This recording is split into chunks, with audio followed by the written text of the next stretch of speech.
생각의 정원입니다. 오늘 이 이야기를 꺼내는 이유가 있습니다.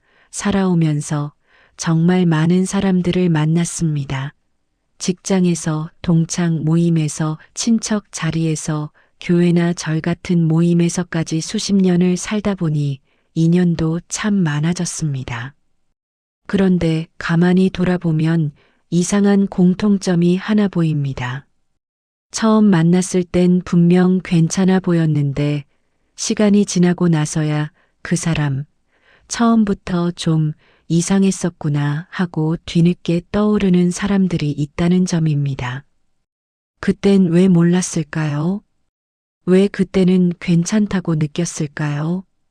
특별히 나쁜 말도 하지 않았고 겉으로는 예의도 있었고 오히려 친절해 보이기까지 했던 사람들입니다. 그런데 시간이 지나고 나면 꼭 비슷한 감정이 남습니다. 만났을 때보다 돌아온 뒤가 더 피곤했고 설명할 수 없는 불편함이 마음에 남아 있었던 겁니다. 젊을 때는 이런 느낌을 대수롭지 않게 넘겼습니다. 내가 예민한가 보다 사람 사이에 그럴 수도 있지 하면서 말입니다. 하지만 나이가 들수록 이런 생각이 들기 시작합니다. 이건 기분 문제가 아니라 신호였구나. 그때 이미 뭔가를 보고 있었던 거였구나 하고 말입니다. 가만히 보면 이상합니다. 큰 사건이 있었던 것도 아닙니다. 싸운 것도 아니고 결정적인 배신이 있었던 것도 아닙니다. 그런데 어떤 사람과는 시간이 갈수록 거리가 생기고 어떤 사람과는 다시는 엮이고 싶지 않다는 마음이 자연스럽게 생깁니다. 그 차이는 어디서 오는 걸까요? 오늘은 바로 그 이야기를 해보려고 합니다. 처음엔 잘 보이지 않지만 시간이 지나면 반드시 문제로 이어지는 사람들의 공통된 신호에 대한 이야기입니다. 아직 겪지 않으신 분들에겐 미리 생각해 볼 기회가 될 것이고 이미 겪으신 분들에겐 아, 그래서 그랬구나 하고 정리되는 시간이 될지도 모릅니다.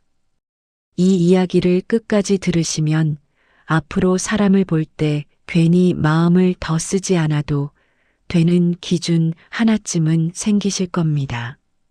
지금까지 사람 때문에 스스로를 의심해 왔다면 오늘 이야기가 그 생각을 조금은 내려놓게 해줄지도 모릅니다. 그럼 이제부터 하나씩 이야기를 시작해 보겠습니다. 첫 번째, 항상 자기 이야기만 하는 사람. 주변에 이런 분 한 분쯤은 꼭 계시지 않습니까? 만나기만 하면 처음부터 끝까지 자기 이야기만 하는 사람입니다. 자기 자식이 얼마나 잘 됐는지, 손주가 얼마나 예쁜지, 요즘 건강이 얼마나 안 좋은지 이야기가 끊이질 않습니다. 수만 번 고를 틈 없이 말합니다. 처음엔 나이가 들면 외로워서 말이 많은가 생각했습니다. 그래서 고개도 끄덕이고 그래요? 정말요? 하며 열심히 들어줍니다. 맞장구도 치고 공감도 해줍니다. 시간이 지나면 이상한 느낌이 듭니다. 내가 말을 하려고 하면 대화가 자연스럽게 이어지지 않습니다. 아, 그렇군요. 그런데 저는 요즘하고 입을 떼는 순간, 아, 맞다. 내가 말이야 하면서 다시 자기 이야기로 돌아가 버립니다. 내가 무릎이 아파 병원을 다닌다고 하면 곧바로 나는 무릎도 그렇고 허리도 마리아로 덮여버립니다. 그렇게 한두 번이 아니라 만날 때마다 반복됩니다. 분명 2시간은 앉아 있었는데 내가 무슨 이야기를 했는지는 기억도 나지 않습니다. 그냥 누군가의 이야기만 조용히 들어준 느낌입니다. 제 친구 중에 박 씨라는 분이 계셨습니다. 처음 만났을 때는 참 활달하고 부침성 좋은 분이라 생각했습니다. 그래서 자연스럽게 자주 만나게 됐습니다. 그런데 한 6개월쯤 지나고 나서야 깨닫게 됐습니다. 이 사람은 내 이야기에 관심이 거의 없구나 하고 말입니다. 제가 아들이 실직해서 속상하다고 하면 잠깐 듣는 척 하다가 바로 그래. 그런데 우리 애는 요즘 승진해서로 이야기가 끝납니다. 남편 건강이 걱정된다고 하면 역시 아이고 우리 집도 마리아로 마무리됩니다. 늘 그 사람 이야기로 끝이 납니다. 심리학에서는 이런 유형을 대화 독점형 성향이라고 부릅니다. 이들은 대화를 주고받는 과정으로 여기지 않습니다.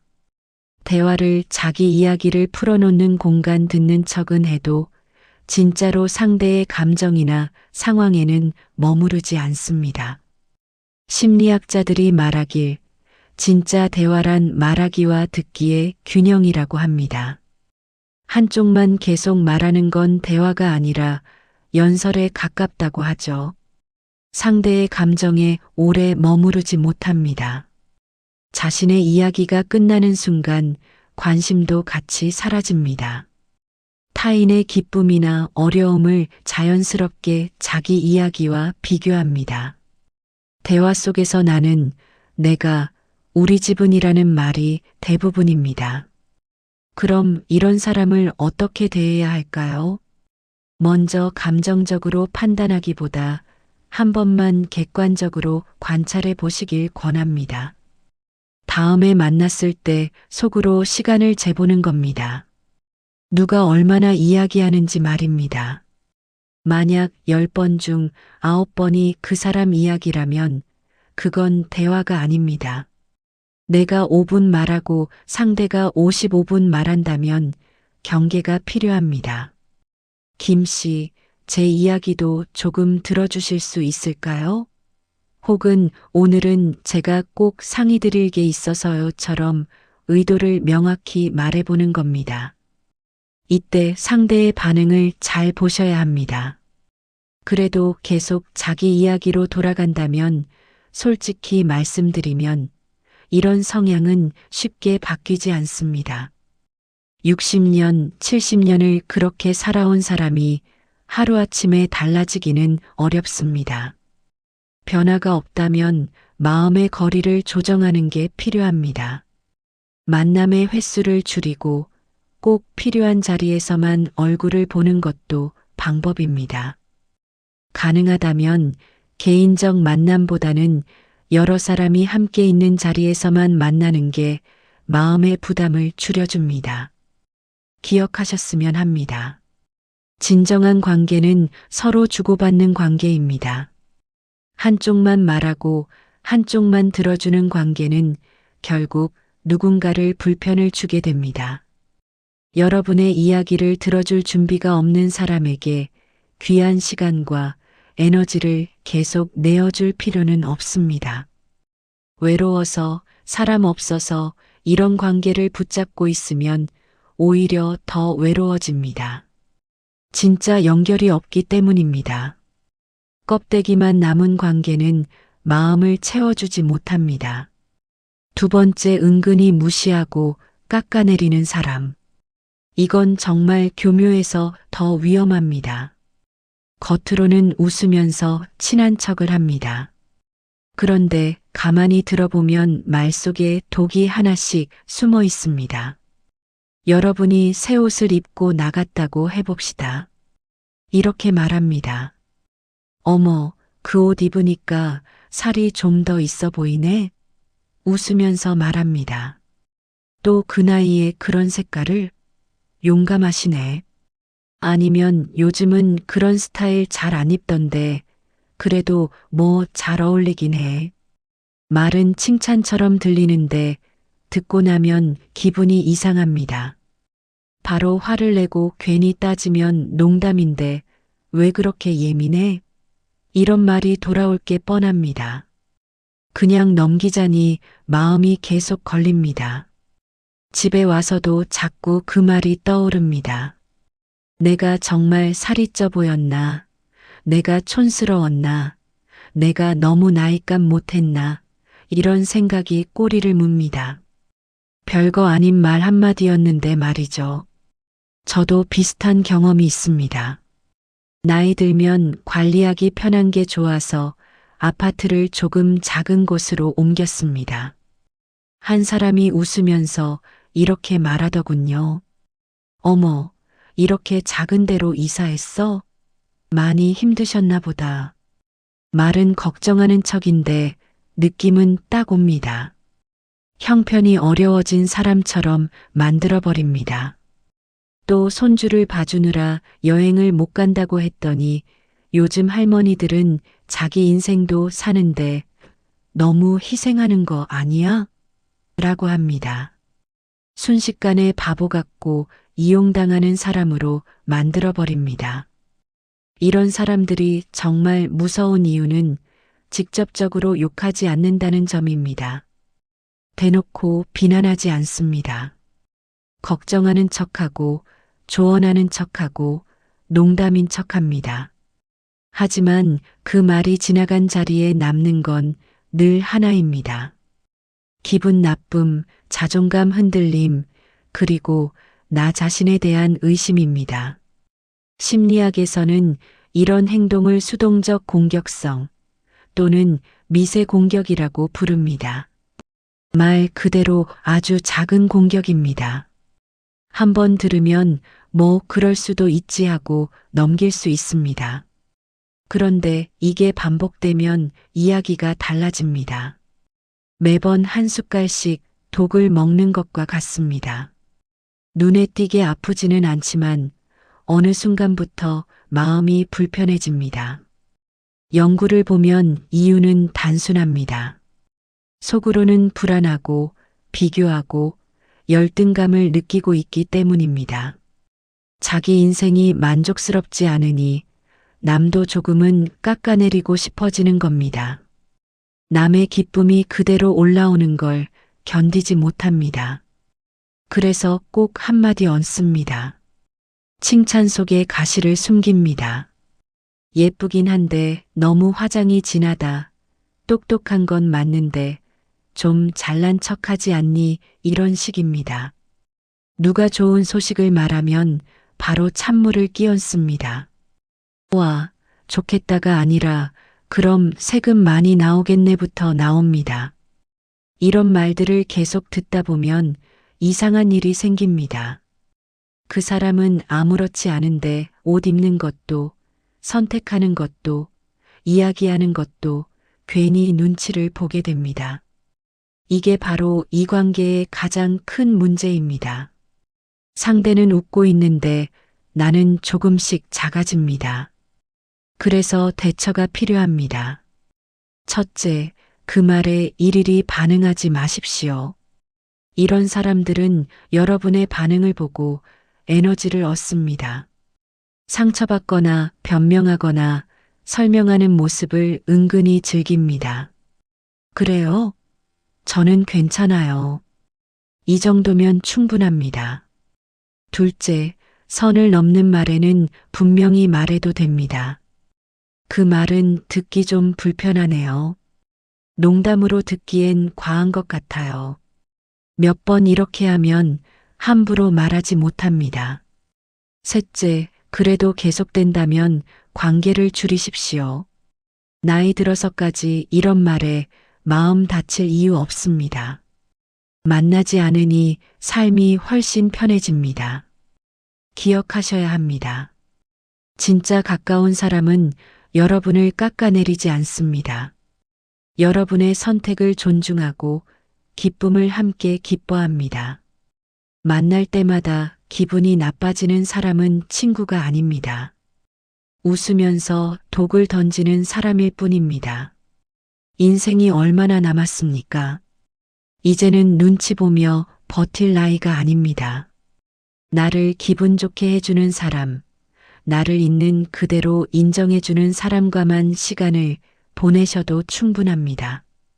나를 조금씩 깎아내리는 관계를 정리하는 건 이기적인 게 아닙니다. 그건 지금까지 살아온 자신을 지키는 선택입니다. 세 번째, 도움받을 때만 연락하는 사람. 평소엔 연락 한 통 없다가 꼭 필요할 때만 연락하는 사람 있습니다. 차 좀 태워달라, 짐 좀 옮겨달라, 애 좀 봐달라, 돈 좀 빌려달라 항상 부탁부터 시작합니다. 연락의 시작이 안부 같아 보여도 끝은 늘 부탁입니다. 처음엔 다들 이렇게 생각합니다. 친구니까 오래 봤으니까 사람이 정이 있어야지 하면서 말입니다. 그래서 한두 번은 기꺼이 도와줍니다. 내가 필요할 때는 전화를 해도 안 받고 문자를 보내도 답이 없습니다. 며칠 지나서야 미안, 이제 봤어라는 말 한마디가 전부입니다. 그러다가 시간이 좀 지나면 또 연락이 옵니다. 언니, 요즘 잘 지내? 갑자기 다정합니다. 하지만 몇 마디 안 가서 바로 본색이 나옵니다. 혹시 이번 주에 차 좀 잠깐만 시간 내줄 수 있어? 안부는 형식이고 목적은 처음부터 정해져 있었던 겁니다. 제 지인 중에도 이런 사람이 있었습니다. 20년 넘게 알고 지낸 사이였습니다. 그런데 어느 날 문득 그동안 받은 건 거의 없고 준 것만 잔뜩이더군요. 제가 수술하고 입원했을 때는 전화 한 통도 없었습니다. 그런데 자기 딸 결혼식 때는 청첩장을 보내면서 언니는 가족이니까 꼭 와야지라고 말합니다. 그 순간 느꼈습니다. 나는 친구가 아니라 필요할 때 꺼내 쓰는 존재였구나. 이런 관계는 친구가 아닙니다. 이용입니다. 심리학에서는 이런 유형을 받기만 하는 사람이라고 부릅니다. 주지는 않고 가져가기만 하는 사람, 이 사람들은 이상하게도 착한 사람을 잘 알아봅니다.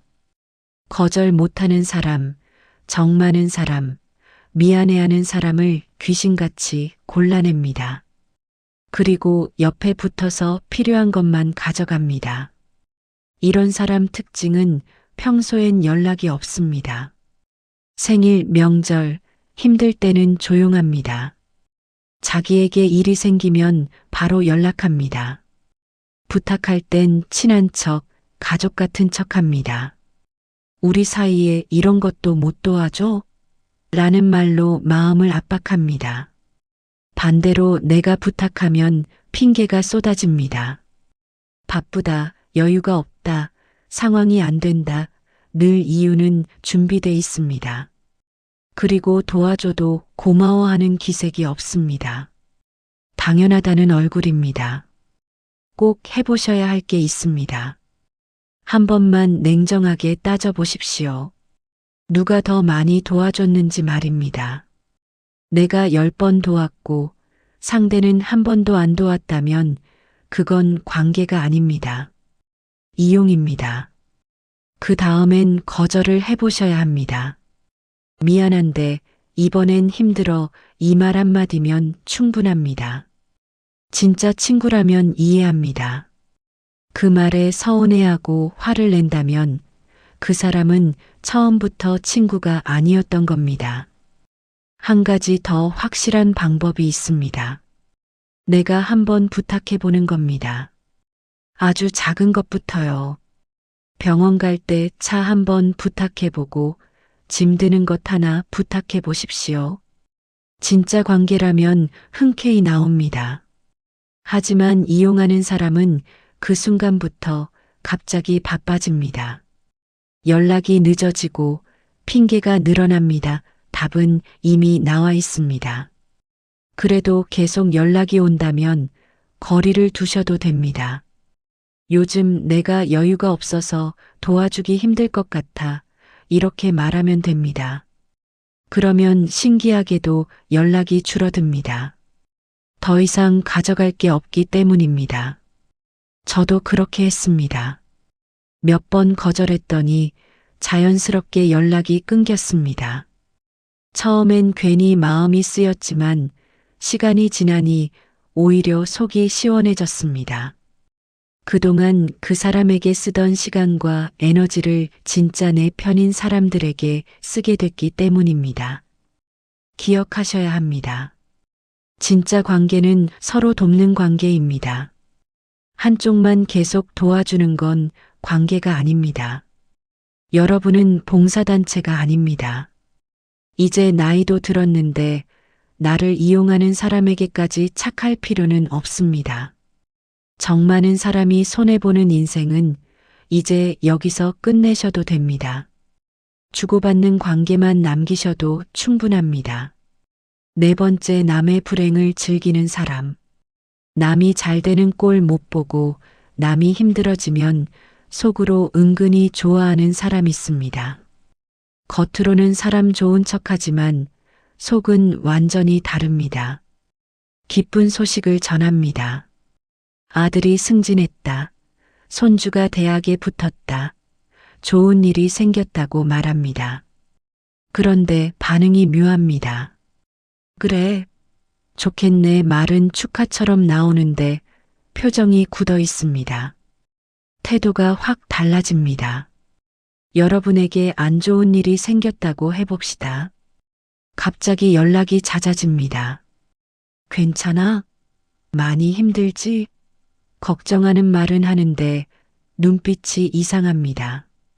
위로하는 얼굴인데 어딘가 들뜬 느낌이 있습니다. 그리고 얼마 지나지 않아 주변에서 이야기가 들려옵니다. 순자 집 요즘 많이 어렵다더라. 남편 사업이 완전히 망했다더라. 이런 말들이 퍼져 있습니다. 본인이 직접 말하지는 않았다고 하겠죠. 하지만 이상하게 그 사람을 거쳐간 이야기만 커집니다.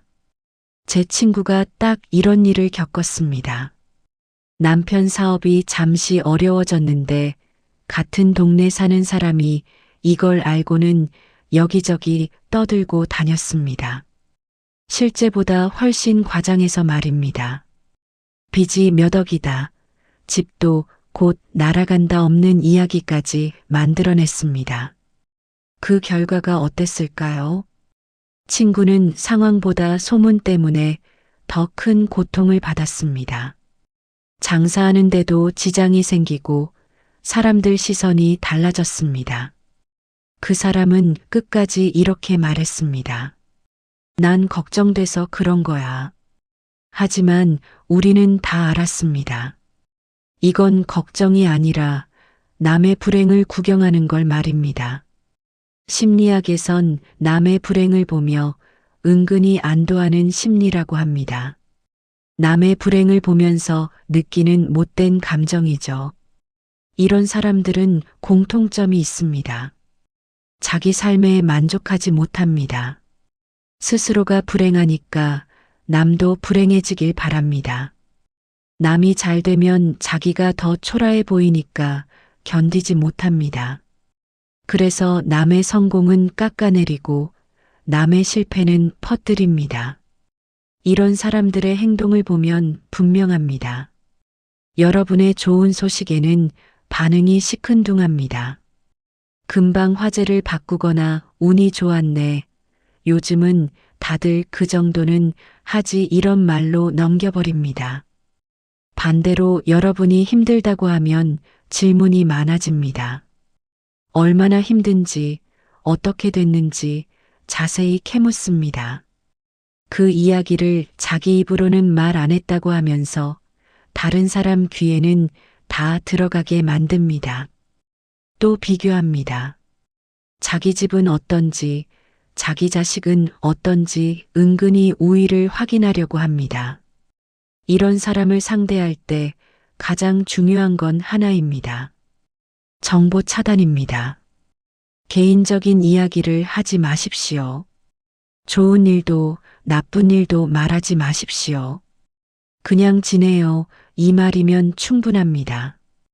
두 번째는 거리두기입니다. 가까이 지낼 이유가 없습니다. 친척이거나 피할 수 없는 관계라면 최소한의 접촉만 유지하십시오. 개인적인 대화는 하지 않는 게 가장 안전합니다. 세 번째, 소문이 돌면 가만히 있지 마십시오. 사실이 아닌 이야기는 바로잡으십시오. 그리고 그 소문의 출처와는 분명히 선을 그으셔야 합니다. 이런 사람은 미련 없이 정리합니다. 이유는 단순합니다. 이런 사람은 변하지 않습니다. 평생 남과 비교하며 살고 남의 불행을 먹고 사는 사람입니다. 그 사람 인생을 대신 고쳐줄 필요 없습니다. 내 마음만 지키면 됩니다. 기억하셔야 합니다. 진짜 친구는 여러분이 잘 되면 진심으로 기뻐합니다. 여러분이 힘들면 조용히 옆에 남습니다. 소문을 만들지 않고 입을 다뭅니다. 반대로 여러분의 불행을 즐기고 퍼뜨리는 사람은 친구가 아닌 적입니다. 이제 나이도 들었습니다.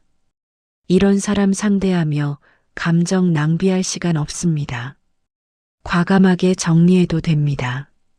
꼭 필요한 자기 보호입니다. 5번째, 약속을 안 지키는 사람. 약속을 안 지키는 사람입니다. 처음엔 잘 모릅니다. 한두 번 약속을 어기면 이렇게 생각합니다. 바빴나 보다, 깜빡했나 보다, 사람이 그럴 수도 있지 하면서 넘어갑니다. 그런데 이게 반복되기 시작하면 이야기가 달라집니다. 만나기로 한 날이 되면 갑자기 못 온다고 합니다. 갑자기 일이 생겨서, 몸이 안 좋아서, 이유는 늘 준비돼 있습니다. 한두 번이 아니라 계속 그렇습니다. 돈 문제에서는 더 심각합니다. 다음 달에 갚을게라고 했다가 다음 달이 되면 다다음 달에, 그러다 연락이 뜸해지고 결국은 아예 사라집니다. 내가 해줄게, 걱정 말라고 큰 소리치던 일들도 막상 시간이 지나면 없던 일이 됩니다. 이런 말까지 합니다. 내가 그런 말 했어? 기억이 안 나는데? 약속을 안 지킨 게 아니라 약속 자체를 부정해버립니다. 제 동생이 이런 사람 때문에 큰 피해를 받습니다. 친구가 사업을 한다면서 투자를 부탁했습니다. 1년만 기다리면 원금의 이자까지 다 갚겠다고 했답니다. 워낙 오래 알고 지낸 사이라 믿고 모아둔 돈 5천만 원을 빌려줬습니다. 처음 몇 달은 연락도 잘 됐습니다. 사업 잘 되고 있다. 걱정 말라, 이런 말도 들었습니다. 그런데 돈 갚을 시기가 다가오자 상황이 바뀌었습니다. 연락이 줄고 전화를 해도 받지 않고 만나자고 하면 핑계만 늘어놓습니다. 결국 1년이 지나도 돈을 못 받았고 몇 년이 지난 지금까지도 그대로입니다. 친구는 늘 같은 말만 합니다. 지금 형편이 어려워서. 이게 바로 약속을 안 지키는 사람의 전형적인 모습입니다. 심리학자들은 이런 유형을 신뢰성이 결핍된 사람이라고 부릅니다. 이 사람들은 약속의 무게를 모릅니다. 약속을 책임으로 생각하지 않습니다. 그 순간 자기 상황에 맞춰 말해놓고 나중 일은 나중에 생각합니다. 이런 사람들의 공통점이 있습니다. 말은 항상 큽니다. 내가 다 해줄게, 걱정 마, 내가 있잖아. 말은 아주 그럴듯합니다. 그리고 핑계가 많습니다. 약속을 어겨도 늘 이유가 있습니다. 자기 잘못은 아닙니다. 상황 탓이고 다른 사람 탓입니다. 더 심각한 건 별로 미안해하지도 않는다는 점입니다. 오히려 그럴 수도 있지. 너무 예민한 거 아니야? 이렇게 나옵니다. 약속을 어긴 사람이 당당합니다. 그래서 대처가 중요합니다. 첫째, 중요한 약속은 반드시 증거를 남기셔야 합니다. 특히 돈 문제는 절대 말로만 하지 마십시오. 차용증을 꼭 쓰셔야 합니다. 우리 사이에 그런 게 왜 필요해? 라고 말하는 사람일수록 더 위험합니다. 진짜 갚을 생각이 있는 사람은 서류 쓰는 걸 꺼리지 않습니다. 둘째, 한번 약속을 어긴 사람은 또 어깁니다. 이번엔 진짜다라는 말 믿지 마십시오. 패턴은 쉽게 바뀌지 않습니다. 한 번 속았다면 두 번은 속지 마셔야 합니다. 셋째, 약속을 안 지키는 사람에게 중요한 일을 맡기지 마십시오. 돈도 빌려주지 마십시오. 넷째, 이미 큰 피해를 봤다면 법적인 방법도 고려하셔야 합니다. 친구 사이에 어떻게 그러냐는 말에 속지 마십시오. 진짜 친구라면 처음부터 약속을 지켰을 겁니다. 기억하셔야 합니다. 약속은 신뢰의 기본입니다.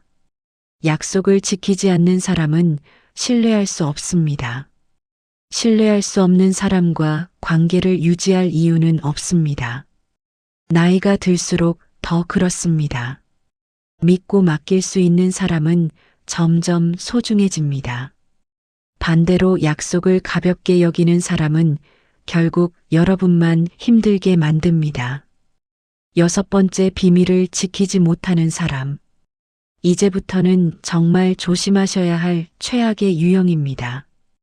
바로 비밀을 지키지 못하는 사람입니다. 이건 위험한 정도가 아니라 인생을 망가뜨릴 수 있는 유형입니다. 여러분이 속 깊은 고민을 털어놓습니다. 이건 아무한테도 말하지 말아달라고 몇 번이나 신신당부합니다. 그 사람도 고개를 끄덕이며 말합니다. 당연하지, 나만 알고 있을게. 그런데 며칠 지나지 않아 주변 사람들이 이미 다 알고 있습니다. 어디서 들었냐고 물어보면 꼭 이렇게 나옵니다. 순자한테 들었어. 바로 그 사람입니다. 처음엔 실수였나 보다 하고 넘어갑니다. 사람이다 보니 그럴 수도 있지 하면서 말입니다. 뭘 이야기해도 다 새어나갑니다. 그 사람 입만 거치면 온 동네가 다 압니다. 더 심각한 건 말이 점점 커진다는 겁니다. 내가 요즘 남편이랑 좀 다툰다고 말했을 뿐인데 나중에 돌아다니는 이야기는 이혼 준비 중으로 되어 있습니다. 말 한마디가 완전히 다른 인생 이야기가 되어 돌아옵니다. 제가 아는 분은 이 일로 인생이 크게 흔들렸습니다. 딸이 이혼하게 됐는데 너무 힘들어서 가까운 친구 한 명에게만 털어놨답니다. 제발 아무한테도 말하지 말아달라고 몇 번이나 부탁했다고 합니다. 그런데 일주일도 안 돼서 온 동네가 다 알게 됐습니다. 그것도 사실 그대로가 아니라 말이 덧붙고 왜곡돼서 퍼졌습니다. 딸이 바람 피워서 이혼한대, 사위가 폭력을 써서 쫓겨났대, 이런 말까지 돌았습니다. 결국 딸은 그 소문 때문에 동네를 떠나야 했고 가족 전체가 큰 상처를 입었습니다. 비밀을 지키지 못하는 사람이 왜 최악인지 아십니까? 여러분이 가장 약해진 순간을 이용하기 때문입니다. 가장 숨기고 싶은 이야기를, 가장 보호받아야 할 이야기를 자기 입에 올려서 퍼뜨립니다. 그 결과는 단순한 기분 상함이 아닙니다. 명예가 망가지고 관계가 깨지고 인생이 흔들립니다. 이런 사람들은 공통된 특징이 있습니다. 항상 남 이야기만 합니다. 만나면 누군가 이야기를 꺼냅니다. 김씨 요즘 마리아로 시작하고 또 이건 나만 알고 있는 건데 라는 말을 입에 달고 삽니다. 비밀을 알고 있다는 걸 과시합니다. 여기저기 다 떠들어 놓고도 말입니다. 그대로 전하지도 않습니다. 자기 해석을 덧붙이고 추측을 얹고 말을 부풀립니다. 그래서 소문은 점점 더 자극적으로 변합니다. 왜 이런 행동을 할까요? 관심받고 싶어서입니다. 남의 비밀을 퍼뜨리면서 나는 중요한 사람, 나는 정보가 많은 사람이라는 착각에 빠집니다. 이 사람에게 비밀은 지켜야 할 게 아니라 써먹을 재료입니다. 그래서 대처는 분명해야 합니다. 첫째, 이런 사람에게는 절대 개인적인 이야기를 하지 마십시오. 이 사람에게는 비밀이라는 개념이 없습니다. 둘째, 이미 비밀이 퍼졌다면 가만히 있지 마십시오. 사실과 다른 부분은 바로잡고 과장된 이야기는 분명히 선을 그으셔야 합니다. 소문은 초기에 잡아야 합니다. 셋째, 관계를 정리하십시오. 한번 비밀을 퍼뜨린 사람은 또 퍼뜨립니다. 미안하다, 실수였다는 말 믿지 마십시오. 절대 바뀌지 않습니다. 필요하다면 주변 사람들에게도 알리셔야 합니다. 그 사람은 비밀을 지키지 못한다고 말입니다. 이건 험담이 아니라 경고입니다. 피해는 여러분 혼자만의 문제가 아닙니다. 그리고 명예훼손이나 허위사실로 큰 피해가 생겼다면 법적인 대응도 충분히 고려하셔야 합니다. 나이가 들었다고 참고 넘어가야 할 일은 아닙니다. 비밀은 여러분의 가장 약한 부분입니다. 그걸 지켜주지 못하는 사람은 친구가 아닙니다. 아무리 오래 알고 지낸 사이라도 아무리 정이 들었다고 해도 비밀을 퍼뜨리는 순간 그 관계는 끝입니다. 나이 들어서 명예가 얼마나 중요한지 다들 아시지 않습니까? 한번 무너진 명예는 되돌리기 어렵습니다. 그래도 친구인데, 오래 알고 지낸 사이인데, 이런 생각은 버리셔야 합니다. 진짜 친구는 입이 무겁습니다. 비밀을 지킵니다. 비밀을 퍼뜨리는 건 실수가 아니라 배신입니다. 배신자와는 더 이상 관계를 이어갈 이유가 없습니다. 7번째, 가족을 이간질하는 사람. 가족을 이간질하는 사람입니다. 이건 정말 용서해서는 안 됩니다. 다른 건 참고 넘어갈 수 있어도 가족은 여러분 인생에서 가장 마지막까지 남는 사람들입니다. 그런데 아주 교묘하게 가족 사이를 갈라놓습니다. 직접 싸움을 붙이지도 않습니다. 소리도 안 지릅니다. 웃으면서 걱정하는 척하면서 말 몇 마디로 관계를 망가뜨립니다. 예를 들어 이런 식입니다. 아무 생각 없이 며느리 이야기를 조금 했다고 해봅시다. 요즘 며느리가 좀 바빠서 자주 못 오네, 이 정도 말입니다. 그러면 이 사람이 며느리에게 가서 이렇게 말합니다. 어머, 시어머니가 당신 안 온다고 많이 섭섭해 하시더라. 좀 더 신경 써야 하는 거 아니야? 며느리는 그 말을 듣는 순간 마음이 상합니다. 바쁜 와중에도 나름 애쓰고 있었는데 뒤에서 불평을 했다고 생각하게 됩니다. 태도가 조금 차가워집니다. 다시 와서 이 말합니다. 며느리 요즘 좀 달라지지 않았어요? 내가 보니까 당신을 무시하는 것 같던데. 이렇게 또 한 번 불을 붙입니다. 여러분도 속이 상합니다. 내가 그런 말 한 적도 없는데 왜 며느리가 저러지 싶습니다. 그렇게 아무 잘못도 없는 가족 사이에 오해가 쌓이기 시작합니다. 제 친구가 딱 이런 일을 겪었습니다. 친척 한 사람이 계속 중간에서 말을 만들었습니다. 아들한테는 내 엄마가 내 아내 욕하더라고 하고 친구에게는 내 며느리가 너를 싫어하는 것 같더라고 했습니다. 처음엔 몰랐답니다. 그런데 어느 날 아들과 허심탄회하게 이야기를 하다가 알게 됐습니다. 서로가 들은 말이 전부 그 친척 입에서 나온 이야기였다는 걸요. 실제로는 친구도 며느리 흉을 본 적이 없고 며느리도 시어머니를 싫어한 적이 없었습니다.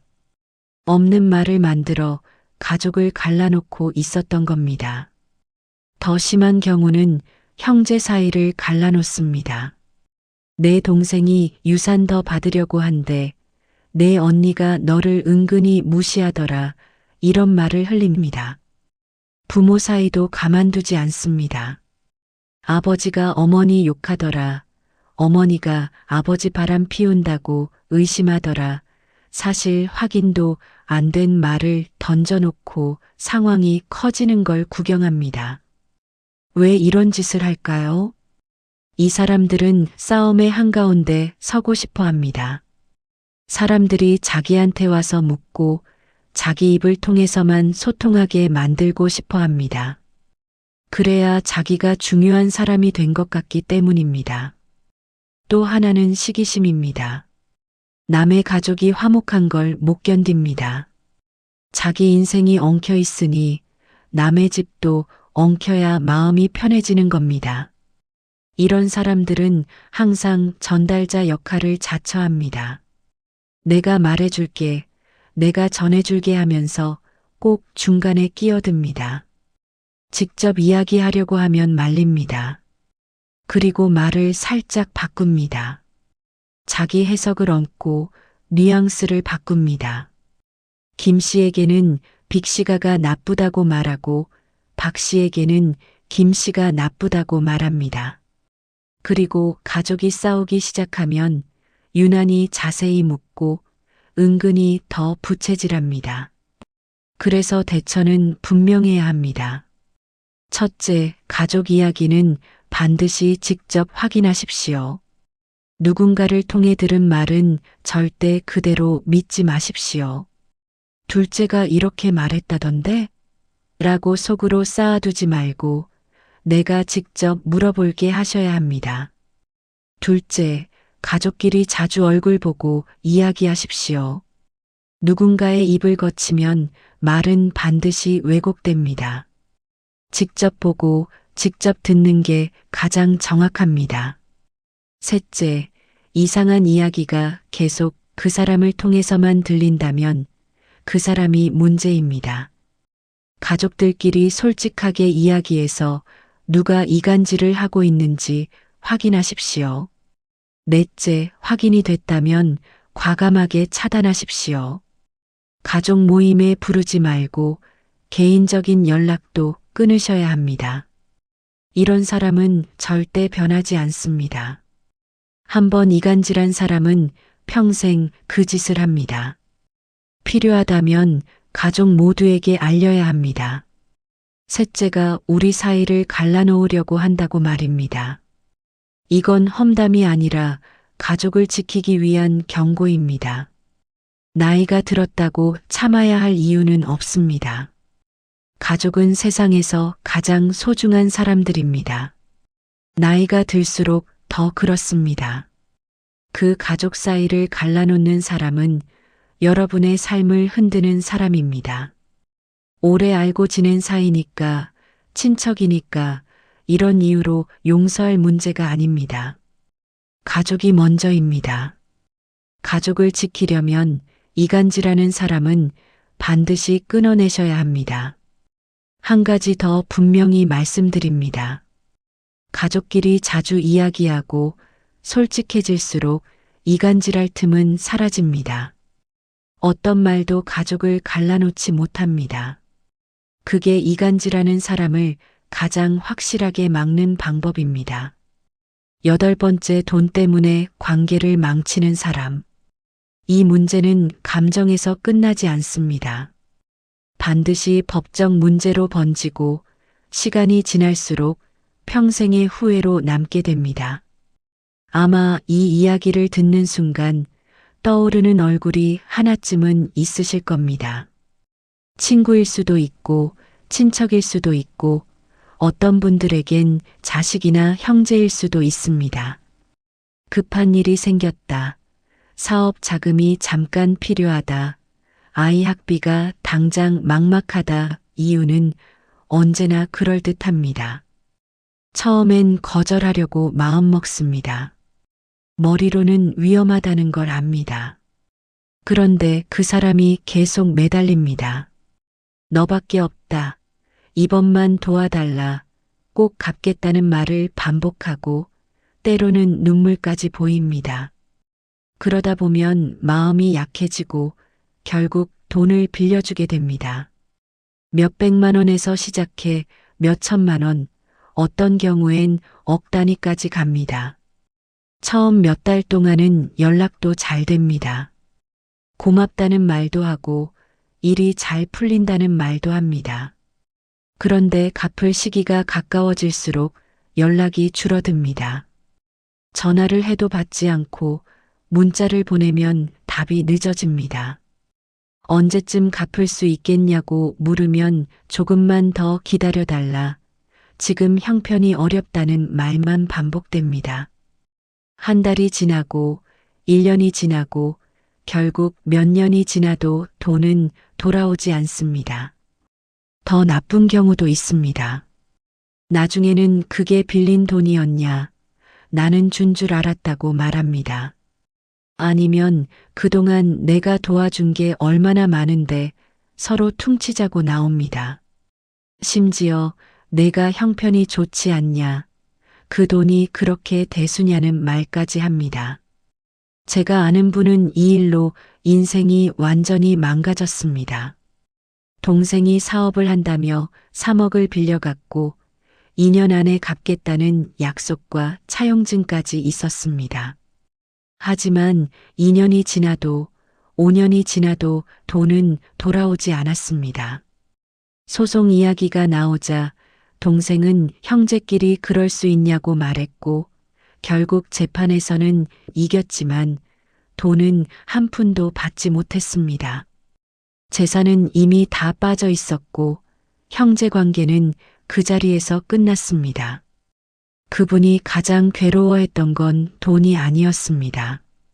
사람을 잘못 본 대가가 이렇게 크구나라는 생각이 평생 마음을 괴롭혔다고 합니다.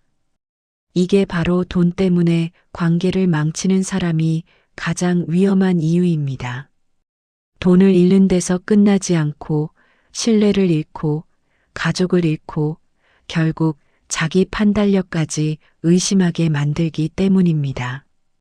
이런 사람들의 공통점은 분명합니다.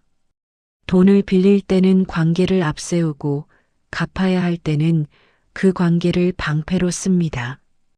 책임은 지지 않으면서 죄책감은 상대에게 떠넘깁니다. 이건 성격 문제가 돈 앞에서 약속을 지키지 않는 사람은 어떤 관계에서도 끝까지 책임지지 않습니다. 그래서 돈 문제에서만큼은 차갑게 보일 정도로 선을 긋는 게 냉정한 선택이 아닙니다. 그건 내 인생을 지키는 가장 현실적인 자기 보호입니다. 이미 겪은 분들이라면 후회가 남을 수 있습니다. 하지만 이제라도 알았으면 됩니다. 다음에는 같은 실수를 하지 않으면 됩니다. 그것만으로도 충분합니다. 여러분, 오늘 정말 긴 이야기를 나눴습니다. 처음엔 몰랐다가 시간이 지나고 꼭 후회하게 되는 사람들의 공통점 모두 8가지를 말씀드렸습니다. 다시 한 번만 천천히 떠올려 보셔도 됩니다. 늘 자기 이야기만 하는 사람, 은근히 무시하고 깎아내리는 사람, 필요할 때만 연락하는 사람, 남이 힘들어지면 변하는 사람, 약속을 가볍게 여기는 사람, 그리고 정말 조심해야 할 최악의 3가지, 비밀을 지키지 못하는 사람, 가족 사이를 갈라놓는 사람, 돈 때문에 관계를 망치는 사람입니다. 이야기를 들으시면서 얼굴 하나쯤 떠오르셨다면 그건 우연이 아닙니다. 이미 마음이 알고 있었던 겁니다. 만나면 기운 빠지고 돌아오면 후회가 남는 사람, 이유 없이 마음이 불편해지는 사람 말입니다. 이제는 선택의 문제입니다. 계속 참고 관계를 끌고 갈 건지 아니면 내 삶을 위해 정리할 건지 말입니다. 저는 분명하게 말씀드리고 싶습니다. 인생의 남은 시간은 생각보다 빠르게 지나갑니다. 60대, 70대, 80대가 되면 더 그렇습니다. 이제는 나를 힘들게 하는 사람에게까지 시간을 써야 할 이유가 없습니다. 오래 알고 지낸 사이니까, 친척이니까, 친구니까 이런 말로 스스로를 설득하지 않으셔도 됩니다. 관계에서 중요한 건 시간의 길이가 아니라 마음의 상태입니다. 오래 알아도 나를 지치게 하면 잘못된 관계이고, 짧아도 나를 편안하게 해주면 좋은 관계입니다. 나이가 들수록 인간관계는 줄이는 게 아니라 거르는 쪽으로 바뀌어야 합니다. 좋은 사람은 남기고 나를 힘들게 하는 사람은 내려놓는 겁니다. 그건 냉정함이 아니라 자기 존중입니다. 누군가에게는 차갑게 보일 수도 있고 인정머리 없다는 말을 들을 수도 있습니다. 하지만 중요한 건 남의 평가가 아니라 여러분의 마음 상태입니다.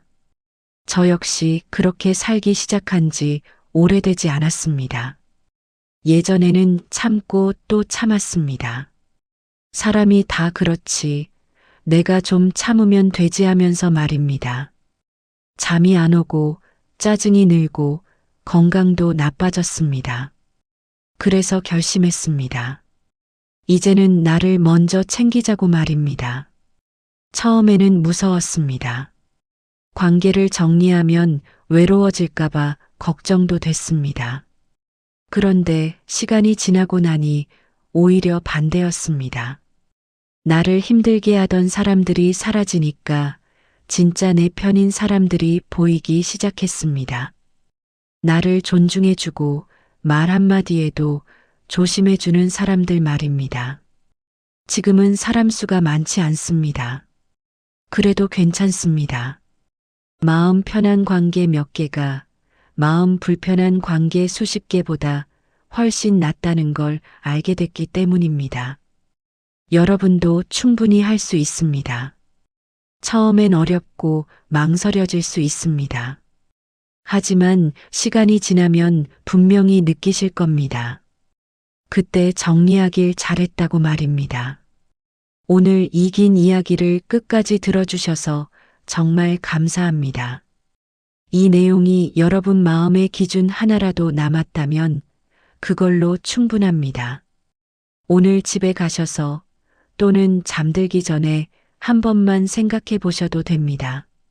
누가 나를 힘들게 하는지, 누가 나를 편안하게 하는지 말입니다. 답은 이미 알고 계실 겁니다. 여러분의 남은 인생이 조금 더 가볍고 조금 더 평안해지기를 진심으로 바랍니다. 좋은 사람들과만 시간 보내시고 웃을 수 있는 날이 더 많아지셨으면 좋겠습니다. 오늘 영상이 도움이 되셨다면 좋아요와 구독도 눌러주시고 댓글로 여러분의 경험을 나눠주셔도 좋겠습니다. 같은 마음을 가진 분들께 큰 힘이 됩니다. 감사합니다. 늘 건강하시고 마음 편안하시길 바랍니다.